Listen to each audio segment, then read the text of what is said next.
아, 기도라는 것은 이렇게 하는 것이구나. 기도의 전부라고 말해도 과언이 아닙니다. 지금부터 22절의 말씀은 정말 눈을 크게 뜨고 귀를 쫑긋 세우고 들으셨으면 좋겠습니다.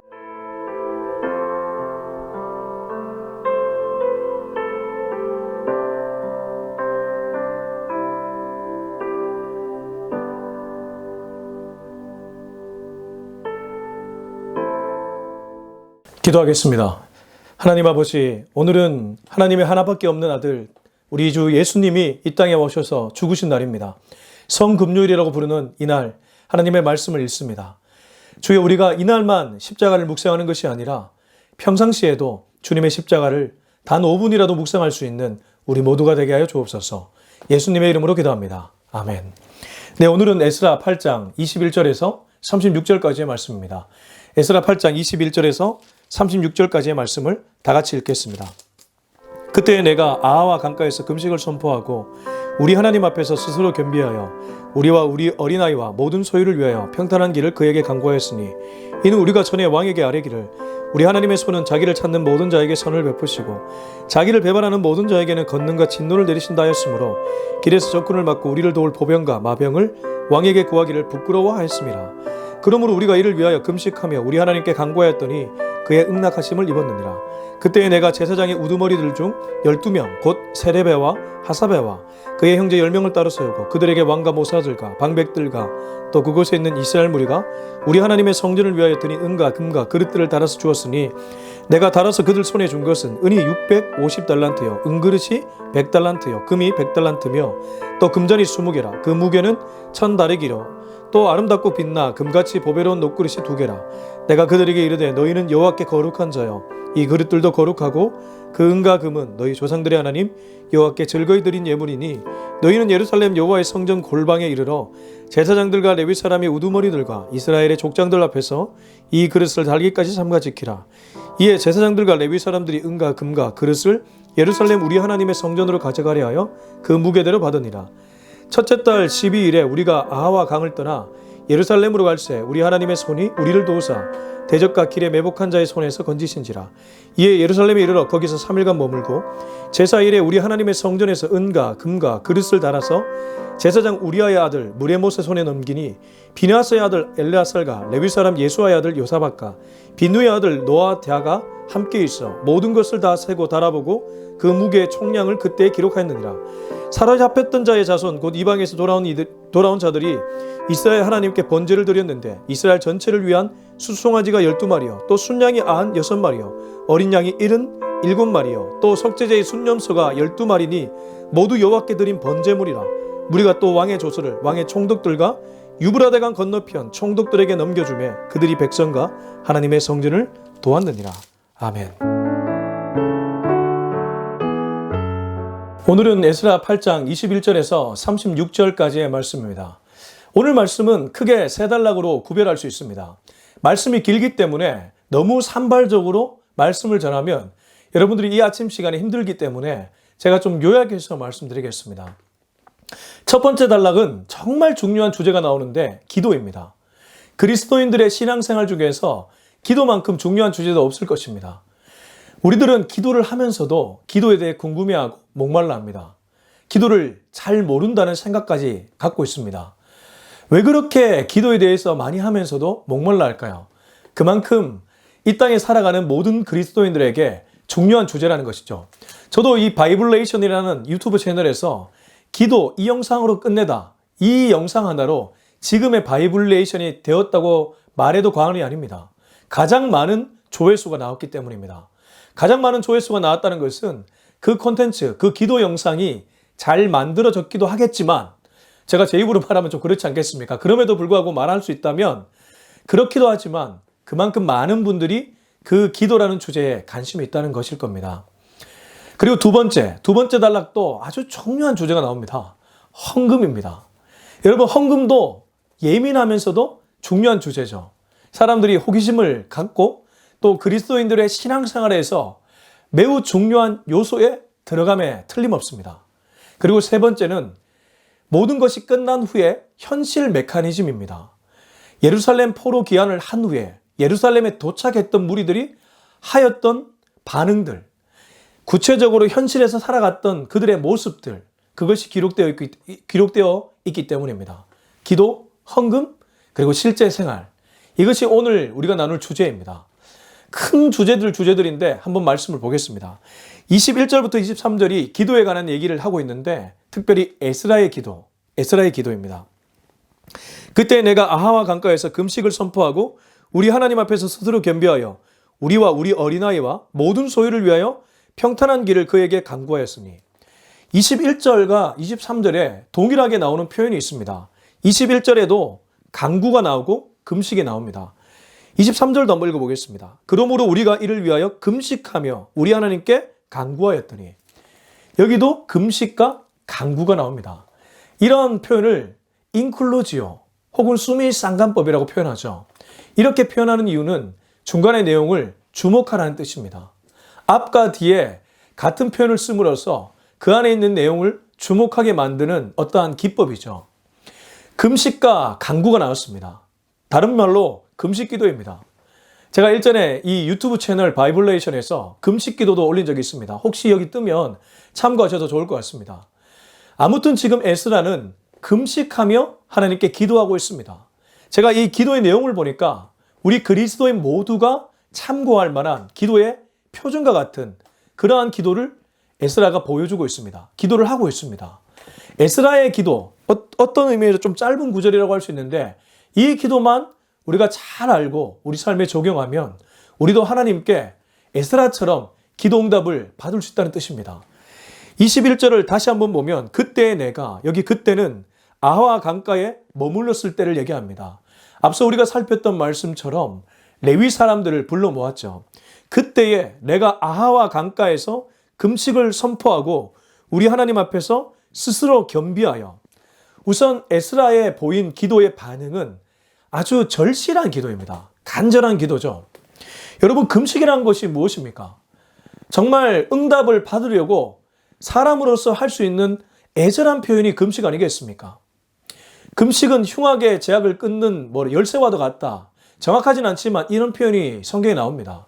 제약을 끊어내고 정말 하나님께 가까이 가기 위한 몸부림이 금식 기도라고 할 수 있는데 지금 그가 무리들에게 금식을 선포하고 하나님 앞에서 스스로 겸비했다고 합니다. 여러분, 그렇다면 에스라가 보인 기도의 모범, 기도의 본의 첫 번째가 무엇입니까? 간절함입니다. 그는 금식을 선포하고 겸비한 모습을 보여주고 있습니다. 우리가 기도할 때 대충 기도하는 때가 있습니다. 그냥 행설수설 기도할 때가 있습니다. 중언부언 기도할 때가 있습니다. 그런 기도는 응답받기 어렵습니다. 우리의 기도가 계속 하는데도 응답받지 않는다면 우리가 어떤 의미에서 주님 앞에 간절함의 모습이 없어서일 수도 있습니다. 그러면 또 얘기를 들으면서 어떤 분들은 아니 나는 간절하게 기도했는데 응답되지 않던데요. 이렇게 얘기하는 분이 있을 수 있습니다. 그 뒤의 내용을 보면서 에스라의 기도의 어떤 본을 한번 따라갔으면 좋겠습니다. 두 번째는 우리와 우리 어린아이와 모든 소유를 위한다고 얘기합니다. 지금 에스라의 기도 두 번째는, 첫 번째가 간절함이라면 두 번째는 에스라는 자신의 유익을 위해 기도하지 않았습니다. 여기 보면 우리라고 표현하고 있습니다. 함께 2차 예루살렘 포로기환을 했던 무리들을 가리키겠죠. 그리고 우리 어린아이라고 얘기하고 있습니다. 당시 어린아이는 가장 약자들이었을 겁니다. 여자 어린아이 그리고 노인들 다 약자에 들어가잖아요. 과부들. 그러니까 지금 에스라의 두 번째 기도의 특징은 자신의 유익을 위한 기도가 아니라 공동체의 유익을 위한 기도. 조금 더 쉽게 표현하면 남을 위한 기도입니다. 자신의 유익을 구하지 않고 남의 유익을 위해 기도하는 것. 여러분, 이런 기도 올려드리는데 하나님이 응답하지 않겠습니까? 나를 위해 기도하고 나의 정욕을 위해 기도하고 나의 어떤 무엇을 위해 기도하는데 그건 응답이 더딜 수 있겠지만 다른 사람의 유익을 위해, 내가 속한 공동체의 유익을 위해 기도하는 것은 그만큼 응답이 빠르다는 것이죠. 우리와 우리 어린아이와 모든 소유를 위해, 여기 소유는 짐승과 가축과 그들이 갖고 있는 모든 것들이 포함될 겁니다. 그러나 이건 물질의 보호를 위해 기도했던 것이 아닙니다. 이건 공동체의 보호를 위해 기도했다는 것이죠. 리더의 기도입니다.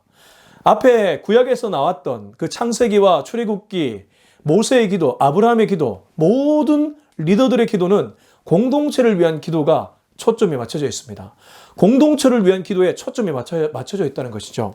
그리고 세 번째는 평탄한 길을 그에게 강구했다고 합니다. 형통이죠. 그래서 우리가 하나님께 기도할 때 하나님, 우리의 인생에서 하나님의 도우심으로 우리 걸어가는 길이 형통케 하여 주옵소서. 이런 기도는 정말 주님이 기뻐하는 기도입니다. 여러분, 우리가 공동체나 개인이나 가정이나 형통이 정말 중요하지 않습니까? 뭔가 막히고 장애물이 있고 불통되고 그래서 답답할 때가 살아가면서 자주 있잖아요. 근데 지금 에스라는 자신의 유익을 위해 기도하지 않고 공동체의 유익을 위해 기도하되 평탄한 길을 위해 기도했습니다. 순조롭고 형통한 길을 놓고 하나님께 기도했다는 것이죠. 그리고 가장 중요한 기도의 내용이 22절에 나옵니다. 저는 이 22절의 내용을 읽으면서 정말 무릎을 치게 되었습니다. 아, 기도라는 것은 이렇게 하는 것이구나. 기도의 전부라고 말해도 과언이 아닙니다. 지금부터 22절의 말씀은 정말 눈을 크게 뜨고 귀를 쫑긋 세우고 들으셨으면 좋겠습니다. 22절입니다. 이는 우리가 전에 왕에게 아뢰기를 우리 하나님의 손은 자기를 찾는 모든 자에게 선을 베푸시고 자기를 배반하는 모든 자에게는 권능과 진노를 내리신다 하였으므로 길에서 적군을 막고 우리를 도울 보병과 마병을 왕에게 구하기를 부끄러워하였습니다. 22절의 내용은 사람을 선택하지 않았다는 겁니다. 에스라의 기도의 가장 중요한 포인트가 여기에 있는데 그는 사람에 의지하지 않았습니다. 우리가 전에 왕에게 아뢰기를 왕에게 이렇게 아뢰일 수 있었다는 것이죠. 우리 하나님의 손은 자기를 찾는 모든 자에게 선을 베푸시고 자기를 배반하는 모든 자에게는 권능과 진노. 이건 강조하는 건데 그만큼 하나님이 호되게 뭐라 하신다는 거죠. 권능과 진노를 내리신다 하였기 때문에 길에서 적군을 막고 우리를 도울 보병과 마병을 왕에게 구하기를 부끄러워하였습니다. 23절 그러므로 우리가 이를 위하여 금식하며 우리 하나님께 간구하였더니 그의 응답하심을 입었느니라. 달리 말하면 사람을 선택하지 않고 하나님을 선택했다는 뜻입니다. 에스라의 기도의 가장 중요한 포인트는 사람을 의지하지 않았다는 것입니다. 여러분, 기도해놓고 우리는 사람을 의지할 때가 많습니다. 기도해놓고 환경을 의지할 때가 많습니다. 기도해놓고 눈에 보이는 가시적인 것에 집중할 때가 많다는 뜻입니다. 에스라는 그렇게 기도하지 않았습니다. 에스라는 기도하면서 하나님을 철저하게 의지했다는 것입니다. 기도 왜 합니까? 하나님을 의지하기 위해 하는 것 아니겠습니까? 하나님의 도우심을 구하기 위해 기도하는 것 아니겠습니까? 그래 놓고 사람을 바라보고 물질을 바라보고 환경을 바라본다면 기도가 아무 능력이 없다는 것이죠. 지금 에스라의 기도는 내가 왕에게 이렇게 구할 수 있었지만 구하지 않았다는 것입니다. 우리 하나님의 손은 자기를 찾는 모든 자에게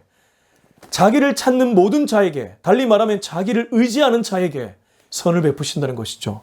그러나 자기를 의지하지 않고 다른 것을 의지하고 다른 것을 찾는 자에게는 도리어 권능과 진노를 내리신다고 얘기합니다. 23절에 뒤에 보면 그의 응답하심을 입었다는 것이 히브리어 원문 그대로 풀면 하나님이 들어줄 수밖에 없었다. 이런 의미가 있습니다.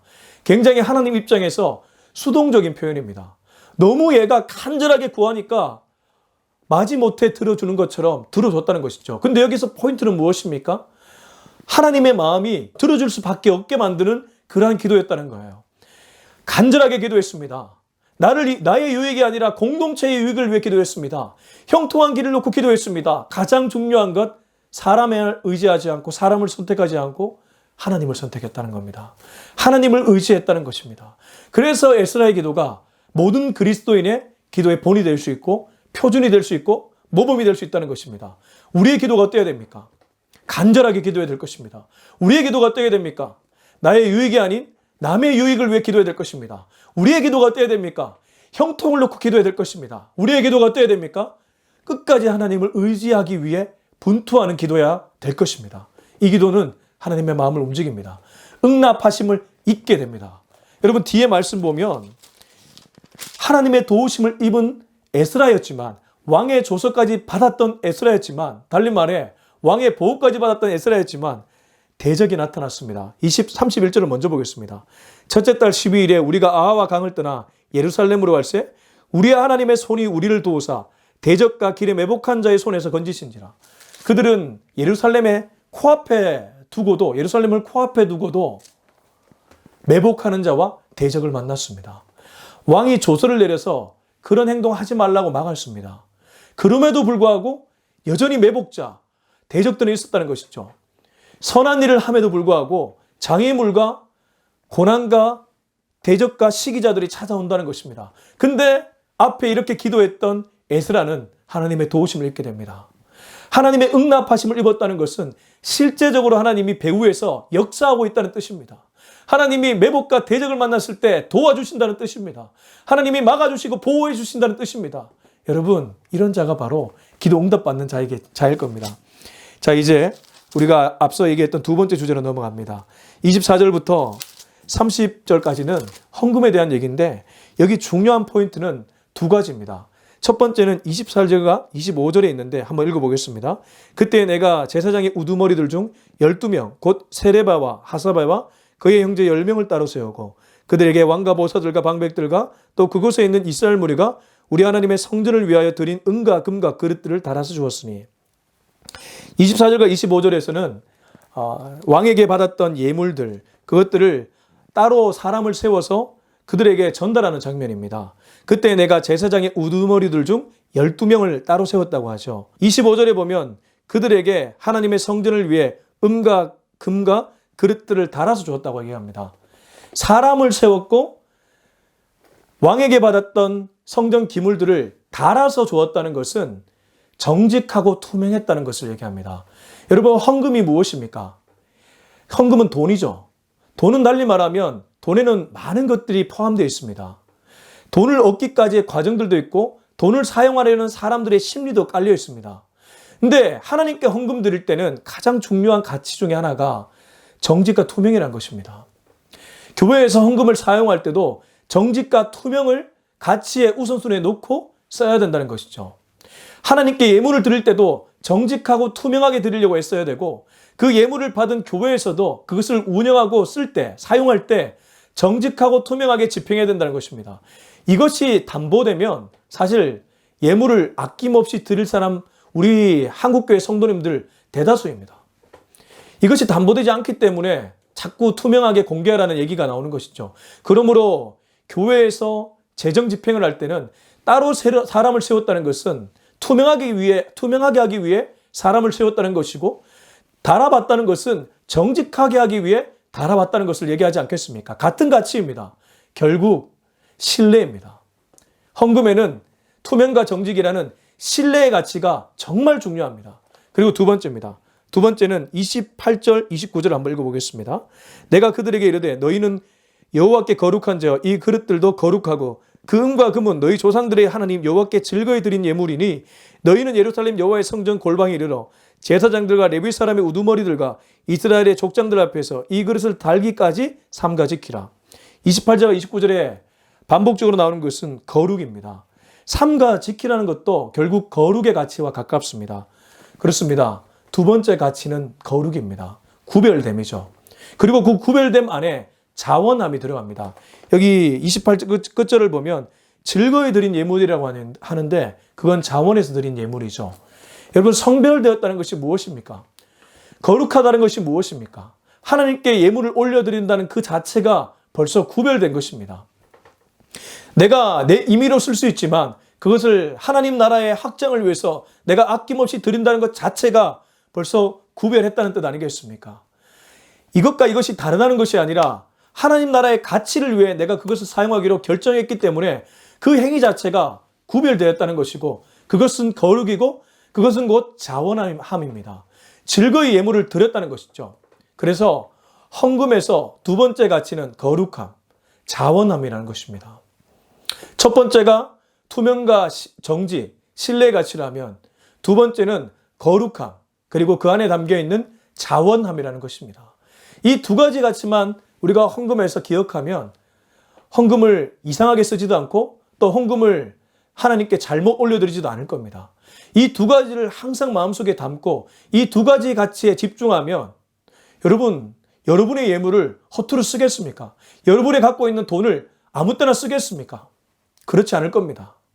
정직하고 투명하게 쓰기 위해 애쓰고 거룩하고 자원함으로 드리기 위해 애쓰면 하나님이 그 예물을 얼마나 기뻐하시겠습니까? 지금 에스라는 무리들과 함께 금식을 선포하고 기도했고 그리고 예물 집행에 대해서 이렇게 얘기하고 있습니다. 하나님의 성전에 올려드린 예물을 이렇게 집행했다는 것이죠. 자, 이제 31절부터 36절은 이들이 예루살렘으로 돌아온 후에 대한 기록입니다. 그들이 첫 번째 보였던 반응은 다름 아닌 심이었습니다. 저는 이것이 참 의미 있었다는 생각이 듭니다. 여러분, 우리가 한번 읽어봤으면 좋겠는데요. 32절. 이에 예루살렘에 이르러서 거기서 3일간 머물고, 이렇게 얘기하고 있습니다. 3일간 머물렀다는 것은 예루살렘에 이르러 그들이 너무 많은 일을 하지 않고 잠깐 3일 동안 쉼을 가졌다는 뜻입니다. 그들은 고단한 행렬을 했습니다. 이스라엘의 그 2차 포로 귀환 행렬은 사실 생각보다 긴 여정이었습니다. 짧은 여정이 아니었습니다. 많이 지쳤을 것입니다. 그래서 쉼을 가지고 있습니다. 누군가는 쉼도 사역이라고 말했습니다. 휴식을 가지는 것도, 안식을 가지는 것도 사역이라고 말했습니다. 우리가 쉼 없이 달리다 보면 방전됩니다. 스틸 버닝이 되어야 되는데 버닝아웃이 될 수 있다는 것이죠. 버닝아웃은 위험합니다. 하나님의 뜻이 아닙니다. 그들도 귀환한 후 제일 먼저 했던 반응은 쉼이었습니다. 안식이었습니다. 그래서 우리가 이 땅을 살아가면서 중요하게 생각해야 될 가치 중에 하나가 안식입니다. 현실 속에서, 현실 메커니즘에서 중요한 가치 중에 하나가 안식이라는 것입니다. 그리고 두 번째가 예배입니다. 우리 35절부터 36절을 읽어보겠습니다. 사로잡혔던 자의 자손 곧 이방에서 돌아온 자들이 이스라엘 하나님께 번제를 드렸는데 이스라엘 전체를 위하여 숫송아지가 12마리요 또 순양이 96마리요 어린 양이 77마리요 또 속죄제의 순염소가 12마리니 모두 여호와께 드린 번제물이라.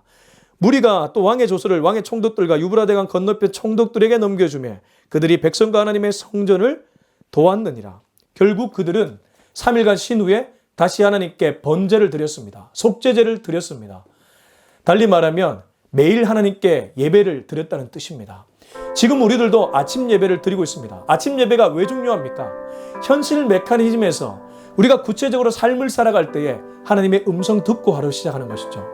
하나님의 메시지를 듣고 시작하는 것이죠. 내 삶에 일어난 사건들을 하나님의 메시지로 분별하며 살아가기 위해 말씀을 듣는 것입니다. 그렇게 예배를 드리는 것입니다. 이 예배야말로 저와 여러분이 하나님과 바른 관계를 맺기 위한 통로라는 것입니다. 여러분, 현실 메커니즘에서 두 가지가 중요하다고 했습니다. 먼저는 쉼입니다. 시한할 정도로 하나님은 우리에게 안식하라고 얘기합니다. 그분이 6일 동안 창조하시고 일주일 되는 때 7일째에 안식하셨기 때문에 여전히 우리에게도 안식하라고 얘기합니다. 쉼 없이 달려오신 분들이 있다면 이 시간 안식을 선포합니다. 여러분의 삶에 쉼이 필요합니다. 두 번째는 예배입니다. 예배는 다른 말로 하나님과의 관계 회복입니다. 예배는 하나님을 만나는 만남의 통로입니다. 매일 하나님의 메시지를 듣겠다는 결단이기도 합니다. 그 메시지 듣고 우리에게 맡겨진 일을 하는 것입니다. 자칫하면 우리는 세상으로 갈 수 있습니다. 현실 메커니즘 속에서 세상의 풍조에 완전히 길들여질 수 있다는 것입니다. 그러나 예배드리고 관계를 맺고 하나님의 메시지로 세상을 바라보면 세상의 풍조에 흘러가는 것이 아니라 하나님의 마음으로 그 세상을 해석할 수 있게 됩니다. 지금 예루살렘으로 돌아온 무리들은 이 두 가지 반응으로 우리들에게 본을 보여주고 있습니다. 우리도 그들을 따라 이렇게 살아갔으면 좋겠습니다. 오늘 다소 길지만 몇 가지 주제를 얘기했습니다. 기도이고 헌금이고 현실이었습니다. 이 세 가지는 기독교인 전부에게 적용될 만한 주제였습니다. 여러분, 주눅들지 않고 그리스도인답게 당당하게 살아가려면 우리가 이 세 가지 주제를 항상 알고 또 우리 삶에 적용하며 살아가야 될 것입니다. 그래서 하나님께 매일 영광 돌릴 수 있는 저와 여러분이 될 수 있길 예수님의 이름으로 축원합니다. 기도하겠습니다. 이 시간 기도할 때 우리가 에스라가 드렸던 그 기도를 기억하며 떠올리며 함께 기도했으면 좋겠습니다.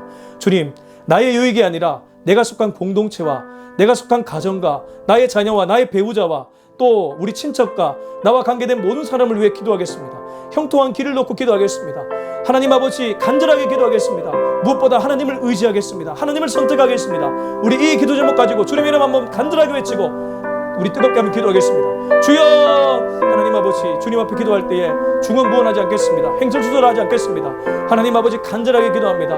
지금 내가 속한 공동체, 내가 있는 이 자리에서 남의 유익을 위해 기도하는 것 정말 중요하다는 것을 깨닫게 되었습니다. 내가 기도해야 될 대상이 있다면 그 사람의 이름을 불러가며 기도하겠습니다. 주여, 아직도 믿지 않는 사람들이 우리 주변에 많이 있습니다. 그분들의 이름을 불러가며 기도하겠습니다. 그분들의 영혼 구원을 놓고 기도하겠습니다. 하나님, 이런 기도를 하나님이 기뻐하는 기도고 응답이 이루어지는 기도인 줄로 믿습니다.